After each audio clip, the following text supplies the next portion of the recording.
भनिदिउँ कसैलाई पनि नभन है हजुर है यो केक चाहिँ मम्मीले पठाइदिनु हो तिमीलाई पहिलाको है मम्मीले पठाइदिनु हो अहिले कसैलाई पनि नभन हामी स्कुलबाट भन्छु के भन्छ म कपडाहरू छ सुन कपडाहरू घडीहरू ल्याइदिएछु मम्मीलाई सम्झेछौ कतिको मिस गर्छौ धेरै खुसी भएको छु नि तर घरमा नभन है आई लभ मम्मी त्यसले लुगा किनिदिनु भएको थियो ठुलो मामले भन्नुभएको थियो मम्मीलाई के भन्छु आई लभ यु मम्मी भन I love you mummy miss गरेछौ एकदम मम्मीले एकदम सम्झिनुहुन्छ तिमीले एकदम माया गर्नुहुन्छ तर घरमा गएपछि हामी स्कुलबाट आएको है केही नभन है घरमा गएर केक काटिदिन्छु कपडा दिन्छु बाबालाई थाहा छ उसैलाई थाहा छैन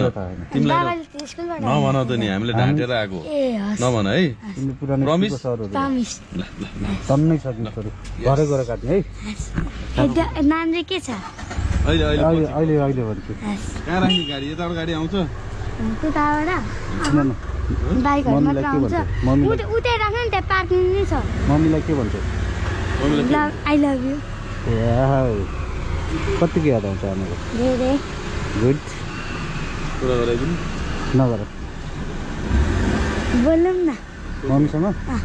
कसले प्रिन्सिपलसँग बोलेको भन है नभन है नभन स्कुलबाट भन प्रिन्सिपलसँग बोलेको भन है हस्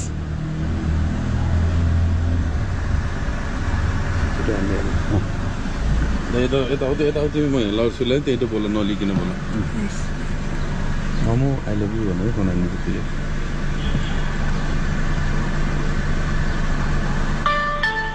हिजो मम्मी अझै पनि कोभिड-19 संक्रमण मामी हजुर आई लभ यु अनि सुगन्ने आलो त छोरो कहाँ हुनुहुन्छ मम्मी मन्दिर आएको नि छोरोको लागि पूजा गर्न हो यता आउनुहुन्न मम्मी तिमी कहाँ छौ छोरो म यहाँ अङ्कलहरूसँग छु अङ्कलहरूसँग अनि तिमीलाई गीत मन पर्यो